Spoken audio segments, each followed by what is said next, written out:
everyone, welcome back to my channel. I'm Megan, and today I'm going to be discussing the next book I read this year. It's called The Housemaid Is Watching, which is the third book in the Housemaid series.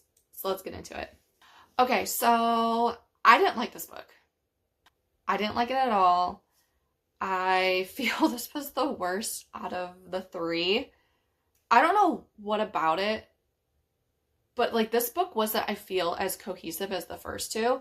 Throughout the entire book, until the last third, when perspectives change and you kind of learn who the killer is, I didn't even know who the killer was going to be or the person who was going to be killed, because the housemaid in this one, Martha, she's quickly in it and then she's quickly out of it.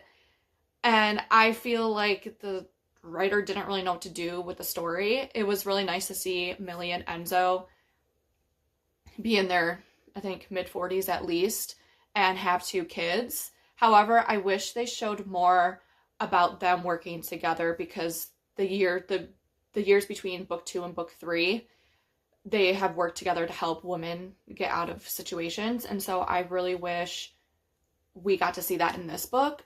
But they totally made Millie seem like she was crazy or something. Like the high blood pressure storyline, like, give me a break. Like, this woman has been in prison for 10 years. Like, I'm pretty sure her blood pressure is going to be fine.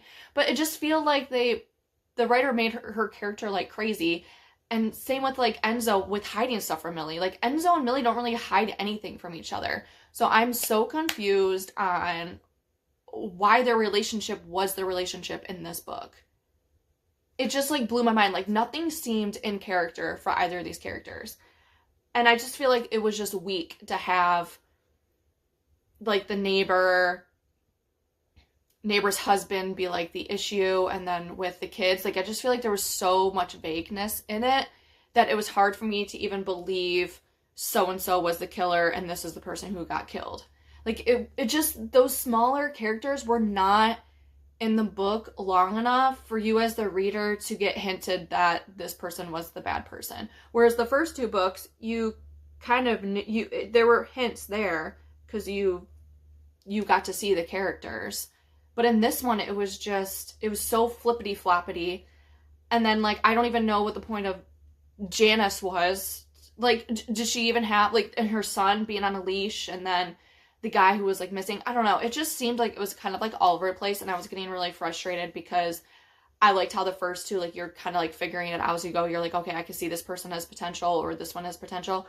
But, like, none of these people, you didn't even know much about them. They just spent so much time on, like, Millie's health and, like, protecting Millie. And I'm like, dude, just freaking tell her every single thing. Like, I don't know. It just seemed unrealistic for where Millie and Enzo were. It was like they're in their mid-40s, but they were acting like they were teenagers based on the conversations that they were having and the things that they were dealing with. Like, I don't know. It just seemed so weird because they have gone through so much adversity that I don't think they would be naive enough to be acting the way that they do in this book. Well, that was my rant on this book. I was just disappointed because I was so excited to see Millie and Enzo and what they could accomplish together, and they did not show that. But it was kind of cool to see Cecilia show up. It'd been really cool to see if her mom showed up in the book, but her mom didn't show up in the book.